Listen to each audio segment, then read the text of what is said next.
ஓம் சாந்தி. August 22, 2024. காலை முரளி பாப்தாதா, மதுபன். இனிமையான குழந்தைகளே, நீங்கள் கல்பம் முழுவதும் சகலகலா வல்ல பாகங்களை நடித்துள்ளீர்கள். உங்களின் பாகங்கள் இப்பொழுது முடிவடைந்து விட்டன. நீங்கள் வீடு திரும்ப வேண்டும். கேள்வி: எந்த வார்த்தைகளால் குழந்தைகளான நீங்கள் உங்களின் பாக்கியத்தை புகழ்கின்றீர்கள்? பதில்: நாங்கள் பிராமணர்கள், உச்சி குடுமிகள். அஷரீரியான இறைவன் இங்கே அமர்ந்திருந்து எங்களுக்கு கற்பிக்கின்றார். உலகில் மனிதர்கள் மனிதர்களுக்கு கற்பிக்கின்றார்கள். ஆனால் இங்கோ கடவுளே நமக்கு கற்பிக்கின்றார். அதனால் நாங்கள் மிகவும் பாக்கியசாலிகள். கேள்வி: இந்த நாடகத்தில் அதி உயர்ந்த பதவி யாருடையது? பதில்: அஷரீரியான தந்தையினுடையது. அவரே ஆத்மாக்களான உங்கள் அனைவருடைய தந்தையும் ஆவார். ஆத்மாக்கள் அனைவரும் நாடகத்தின் இழையால் கட்டப்பட்டுள்ளார்கள். தந்தையின் பதவியே அனைத்திலும் அதி உயர்ந்த பதவியாகும். ஓம் சாந்தி. ஆன்மீக தந்தை ஆன்மீக குழந்தைகளான உங்களிடம் கேட்கின்றார். இனிமையிலும் இனிமையான குழந்தைகளே, உங்களின் வீடான அமைதி தாமம் உங்களுக்கு நினைவிருக்கின்றதா? நீங்கள் அதை மறக்கவில்லை தானே? 84 பிறவிகளின் சக்கரம் இப்பொழுது முடிவடைந்து விட்டது. அது எப்படி முடிவடைந்தது என்பதை நீங்கள் புரிந்து கொண்டுள்ளீர்கள். சத்யுகத்தில் இருந்து கலியுகத்தின் இறுதி வரை எவராலும் இதை கேட்க முடியாது. தந்தை மட்டுமே இனிமையிலும் இனிமையான அன்பிற்குரிய குழந்தைகளான உங்களிடம் கேட்கின்றார். நீங்கள் இப்பொழுது வீட்டிற்கு போக விரும்புகின்றீர்களா? நீங்கள் வீட்டிற்கு போக வேண்டும். பின்னர் சந்தோஷ தாமத்திற்கு செல்ல வேண்டும். இது சந்தோஷ தாமம் இல்லை, இது ஒரு பழைய உலகம், துன்பதாமம். ஆனால் அவை அமைதி மற்றும் சந்தோஷ தாமங்கள். நீங்கள் இப்பொழுது இந்த துன்பத்திலிருந்து விடுபட்டு முக்தி தாமத்திற்கு திரும்ப வேண்டும். முக்தி தாமம், அதாவது அமைதி தாமம், உங்களின் முன்னால் நின்று கொண்டிருக்கிறது. அது உங்களின் வீடு. பின்னர் நீங்கள் புதிய உலகிற்கு செல்வீர்கள். அங்கே தூய்மை, அமைதி, சந்தோஷம் மட்டுமே இருக்கும். நீங்கள் இதை புரிந்து கொள்கிறீர்கள். இதையே மக்கள் பாடுகிறார்கள். மக்கள் தந்தையை அழைக்கிறார்கள். ஓ தூய்மையாக்குபவரே, எங்களை இந்த தூய்மையற்ற உலகிலிருந்து அப்பால் எடுத்து செல்லுங்கள். இங்கே அதிக அளவு துன்பம் உள்ளது. எங்களை சந்தோஷத்திற்குள் எடுத்து செல்லுங்கள். உங்களுக்கு இது நினைவிருக்கின்றதா? அனைவரும் சொர்க்கத்தை நினைவு செய்கிறார்கள். ஒருவர் தனது சரீரத்தை விட்டதும் அவர் சொர்க்கத்திற்கு சென்று விட்டதாக அவர்கள் கூறுகிறார்கள். அவர் சொர்க்கத்திற்கு சென்று விட்டார். யார் சென்றது? ஆத்மா. ஷரீரம் எங்கேயும் செல்வதில்லை, ஆத்மாவே செல்கின்றார். இப்பொழுது குழந்தைகளான உங்களுக்கு மட்டுமே அமைதி தாமத்தையும் சந்தோஷ தாமத்தையும் பற்றி தெரியும். வேறு எவருக்கும் அவற்றை பற்றி தெரியாது. அமைதி தாமம் என்றால் என்னவென்றும் சந்தோஷ தாமம் என்றால் என்னவென்றும் ஞானம் குழந்தைகளான உங்களின் புத்திகளில் உள்ளது. நீங்கள் சந்தோஷ தாமத்தில் இருந்தீர்கள். இப்பொழுது துன்ப தாமத்தில் இருக்கின்றீர்கள். செகண்டுகள், நிமிடங்கள், மணி திலாயங்கள், நாட்கள் மற்றும் வருடங்கள் கடந்தோடிவிட்டன. இப்பொழுது 5000 வருடங்களில் வெகு சில நாட்கள் மட்டுமே எஞ்சி உள்ளன. தந்தை தொடர்ந்து குழந்தைகளான உங்களுக்கு நினைவூட்டுகின்றார். இது மிகவும் இலகுவானது. இதில் குழப்பம் அடைய தேவையில்லை. ஓர் ஆத்மா எவ்வாறு 84 பிறவிகள் எடுக்கின்றார் என்பதை எவரும் அறிய மாட்டார்கள்.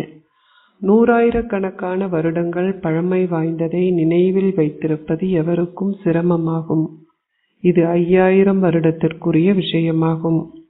வர்த்தகர்கள் தமது கணக்கு புத்தகங்களில் ஒரு ஸ்வஸ்திகாவை வரைந்து அதை கணேஷ் என்று அழைக்கிறார்கள்.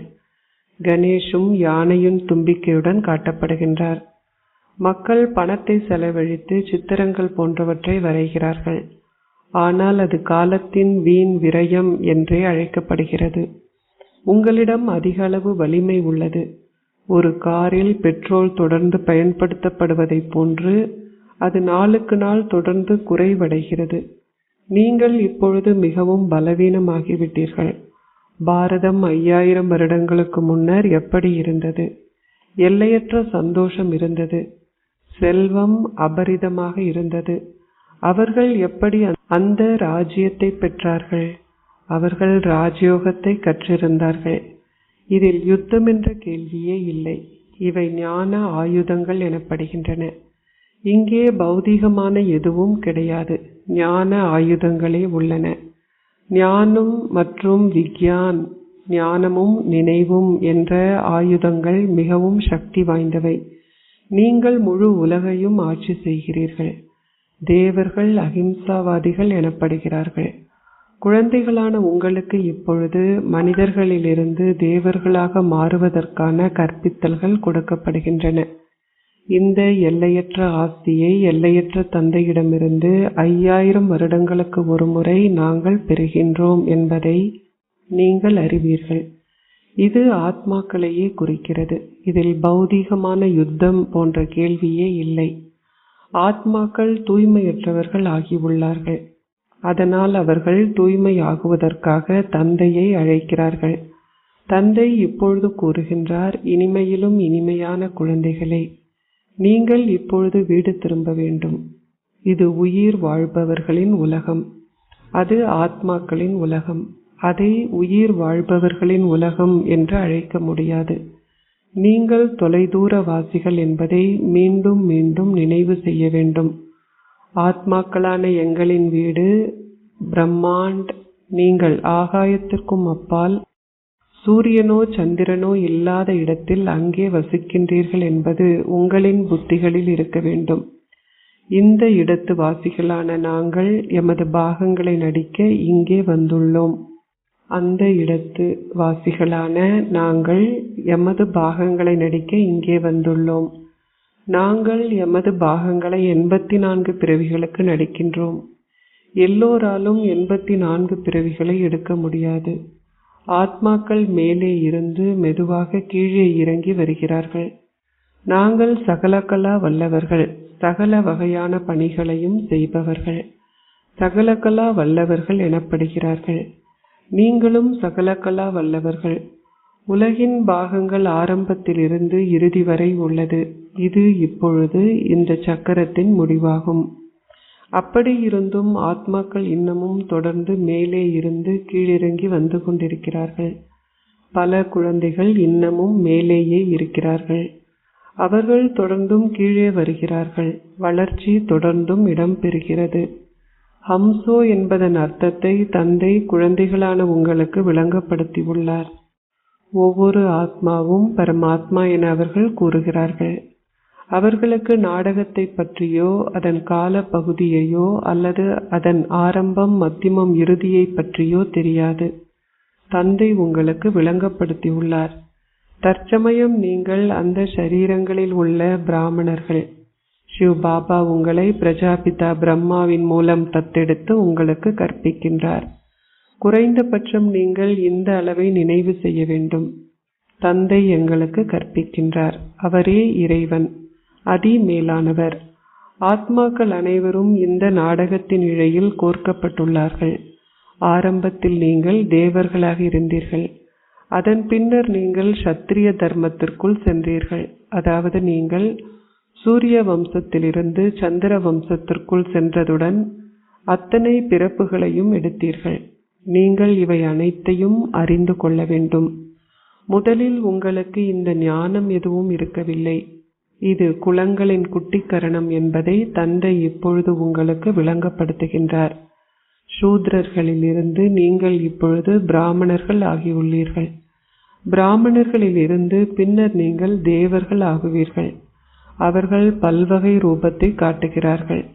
நீங்கள் எப்படி கீழே வந்தீர்கள் என்றும் பின்னர் பிராமண குலத்திற்குள் வந்தீர்கள் என்றும் பின்னர் தேவ வம்சத்திற்குள் சென்றீர்கள் என்றும் இந்த ஞானம் உங்களின் புத்திகளில் உள்ளது.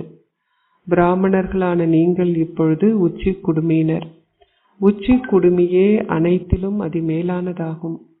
உங்களுடையதை போன்ற உயர்ந்த குலத்தை கொண்டவர்கள் என வேறு யாரை கருத முடியும்? தந்தையான கடவுள் வந்து உங்களுக்கு கற்பிக்கின்றார். நீங்கள் மிகுந்த பாக்கியசாலிகள்.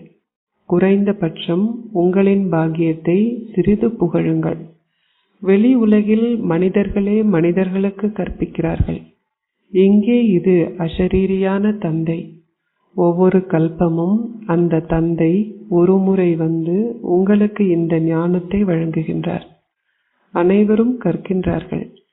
சிலர் சட்டத்தரணி ஆகுவதற்கான அறிவை கற்று சட்டத்தரணிகள் ஆகின்றார்கள். அங்கே மனிதர்களே மனிதர்களுக்கு தொடர்ந்து கற்பிக்கிறார்கள். இவை இறைவனின் வாசகங்கள். மனிதர்களை ஒருபொழுதும் கடவுள் என்று அழைக்க முடியாது. அந்த ஒரே ஒருவர் அஷரீரியானவர். அவர் இங்கே வந்து குழந்தைகளான உங்களுக்கு கற்பிக்கின்றார். கல்வியானது சூட்சும வதனத்திலும் கற்க முடியாது, அசரீரி உலகத்திலும் கற்க முடியாது. இங்கேயே கற்பித்தல் இடம்பெறுகிறது. இதில் குழப்பம் அடைய வேண்டிய அவசியம் இல்லை. பாடசாலையில் உள்ள மாணவர்கள் எப்பொழுதாவது தாம் குழம்பி உள்ளோம் என்றோ அல்லது தமக்கு நம்பிக்கை இல்லை என்றோ கூறுவார்களா? அவர்கள் கற்று தமது அந்தஸ்தை பெறுகிறார்கள். எப்படி லக்ஷ்மியும் நாராயணரும் சத்யுகத்தின் ஆரம்பத்தில் உலக அதிபதிகள் ஆகினார்கள்? அவர்கள் நிச்சயமாக தந்தையின் மூலமாகவே அப்படி ஆகினார்கள். தந்தை சத்தியத்தையே கூறுவார். இறைவன் உங்களுக்கு பிழையான எதையும் கூறமாட்டார். இது மிகவும் முக்கியமான பரீட்சையாகும். இந்த நேரத்தில் இது மக்களின் மீது மக்களின் ஆட்சி. இங்கே மன்னர்களோ அல்லது அரசிகளோ இல்லை. அவர்கள் சத்யுகத்தில் இருந்தார்கள், ஆனால் இப்பொழுது கலியுக இறுதியில் இல்லை. இது மக்களாட்சி எனப்படுகிறது. அவர்கள் கௌரவர்களை பற்றியும் பாண்டவர்களை பற்றியும் கீதையில் எழுதியுள்ளார்கள். எவ்வாறாயினும் நீங்கள் ஆன்மீக வழிகாட்டிகள். நீங்கள் அனைவருக்கும் ஆன்மீக வீட்டிற்கான பாதையை காட்டுகின்றீர்கள். அது ஆத்மாக்களான உங்களின் ஆன்மீக வீடாகும். ஆத்மாக்கள் பிறவி எடுத்து தமது பாகங்களை நடிக்கிறார்கள். உங்களை தவிர வேறு எவருக்கும் இவை தெரியாது. சாதுக்களோ அல்லது சந்நியாசிகள் போன்ற எவருக்கும் படைப்பவரையும் அல்லது படைப்பின் ஆரம்பம் மத்தியமம் இறுதி பற்றி தெரியாது. அவர்கள் நூறாயிரக்கணக்கான வருடங்களை பற்றி பேசுகிறார்கள். எவ்வாறாயினும் அதை கணக்கிட முடியாது. அதை அரைவாசியாக பிரிக்க முடியாது. சந்தோஷதாமம் அரைவாசி நிரம்பி இருக்கும். துன்பதாமம் அரைவாசி நிரம்பி இருக்கும். இது தூய்மையற்ற விகாரமான உலகம். ஆனால் அந்த உலகமோ விகாரமற்றது. தந்தையே அதிமேலானவர். ஆனால் அவர் மிகவும் சாதாரணமாக இருக்கின்றார். மக்கள் சிரேஷ்ட உத்தியோகஸ்தர்கள் போன்றவர்களை சந்திக்கும் பொழுது அவர்களுக்கு மிகுந்த மதிப்பளிப்பார்கள். தூய்மையற்ற உலகில் தூய்மையற்ற மனிதர்களை மட்டுமே பார்க்கிறார்கள். தூய்மையானவர்கள் மறைமுகமாக இருக்கிறார்கள். புறத்தே எதுவும் புலப்படுவதில்லை. தந்தை ஞானம் நிறைந்தவர் என்றும் ஆனந்தம் நிறைந்தவர் என்றும் அழைக்கப்படுகின்றார். தந்தை அனைத்தினாலும் நிறைந்திருக்கின்றார். இதனாலேயே அவர் ஞானக்கடல் என்று அழைக்கப்படுகின்றார். ஒவ்வொரு மனிதரினதும் பதவியின் புகழ் வெவ்வேறானது. ஆலோசகர் ஒருவர் ஆலோசகர் என்று அழைக்கப்படுகின்றார். பிரதம மந்திரி என்று அழைக்கப்படுகின்றார். அவரோ கடவுள், அதிமேலானவர். அஷரீரியான தந்தையின் பதவியே அதிமேலான பதவியாகும். நாம் அனைவரும் அவரின் குழந்தைகள். நாம் எல்லோரும் பரந்தாமத்தில் தந்தையுடன் வசிக்கின்றோம். அதுவே எமது வீடு. இங்கே அனைவரும் தனக்கே உரிய தனித்துவமான பாகத்தை பெற்றுள்ளார்கள். சிலர் ஒரு பிறவிக்கு மட்டும் தமது பாகங்களை நடித்துவிட்டு மீண்டும் வீட்டிற்கு திரும்பி சென்று விடுகிறார்கள். தந்தை விளங்கப்படுத்துகின்றார். இது மனித உலகின் பல்வகை விருட்சமாகும். 2 பேர் ஒரே மாதிரி இருக்க முடியாது. ஆத்மாக்கள் அனைவரும் ஒன்று போல் இருப்பார்கள். ஆனால் 2 ஷரீரங்கள் ஒன்று போல் இருக்க முடியாது. அவர்கள் நாடகத்தில் ஒத்த முகங்களை கொண்ட 2 பேர்களை காட்டுவார்கள். மனைவிக்கு யார் தனது கணவன் என்ற குழப்பம் ஏற்படும். இது ஓர் எல்லையற்ற நாடகம். இங்கே 2 பேர் ஒரே மாதிரி இருக்க முடியாது. ஒவ்வொருவரின் முக சாயல்களும் வெவ்வேறானவை. அவர்களின் வயது ஒன்றாக இருந்தாலும் சாயல்கள் ஒரே மாதிரி இருக்க முடியாது. ஒவ்வொரு பிறவியிலும் சாயல்கள் தொடர்ந்து மாறிக்கொண்டே இருக்கின்றன. இது எல்லையற்றதோர் நாடகமாகும். எனவே நீங்கள் அதை அறிந்து கொள்ள வேண்டும். முழு உலகினதும் ஆரம்பம், மத்தியமம், இறுதி பற்றிய ஞானம் உங்களின் புத்திகளில் உள்ளது. ஒவ்வொருவரும் நாடகத்தில் தமது பாகங்களில் என்ன இருக்கிறதோ அதை மட்டுமே நடிப்பார்கள். இந்த நாடகத்தில் எவரையும் பிரதியிட்டு செய்ய முடியாது. இது ஓர் எல்லையற்ற நாடகம். ஆத்மாக்கள் தொடர்ந்து பிறப்பு எடுக்கிறார்கள். ஒவ்வொருவரின் சாயல்களும் வெவ்வேறானவை. பல்வகை சாயல்கள் உள்ளன. இந்த ஞானம் அனைத்தும் உங்களின் புத்திகளால் புரிந்து கொள்ளப்பட வேண்டும். இங்கே புத்தகங்கள் போன்றவை இல்லை. கீதையின் கடவுள் ஒரு புத்தகத்தை தனது கைகளில் எடுத்து வருவாரா? அவரே ஞானக்கடல். அவர் ஒரு புத்தகத்தை கொண்டு வரவில்லை. பக்தி மார்க்கத்திலேயே அவர்கள் சமய புத்தகங்களை எழுதுகிறார்கள். இவை அனைத்தும் நாடகத்தில் நிச்சயிக்கப்பட்டுள்ளன. 2 வினாடிகள் ஒன்று போல் இருக்க முடியாது. அனைத்துமே குழந்தைகளான உங்களுக்கு விளங்கப்படுத்தப்பட்டுள்ளது. சக்கரம் முடிவடையும் பொழுது அது மீண்டும் ஆரம்பிக்கும். நீங்கள் இப்பொழுது கற்கின்றீர்கள். உங்களுக்கு இப்பொழுது தந்தையையும் படைப்பையும் தெரியும். நீங்கள் உங்களின் பாகங்களை நடிப்பதற்காக அஷரீரி உலகிலிருந்து இங்கே வந்துள்ளீர்கள். மேடை மிகவும் பெரியது. எவராலும் அதை அளக்க முடியாது. எவராலும் அதன் முடிவிற்கு செல்ல முடியாது. எவராலும் கடலின் அல்லது வானத்தின் எல்லையை அடைய முடியாது. இதனாலேயே அவை முடிவற்றவை எனப்படுகின்றன. முன்னர் அவர்கள் அந்த விஷயங்களை பற்றி அறிந்து கொள்வதற்கு அதிக அளவு முயற்சி செய்யவில்லை. ஆனால் இப்பொழுது அவர்கள் அவ்வாறு செய்கிறார்கள். விஞ்ஞானமும் இப்பொழுதே இருக்கிறது. அதன் பின்னர் அது எப்பொழுது மீண்டும் ஆரம்பிக்கும்? அது அவர்களின் பாகங்களில் உள்ள பொழுது. எனவே இந்த விஷயங்கள் எவையும் சமய நூல்களில் குறிப்பிடப்படவில்லை.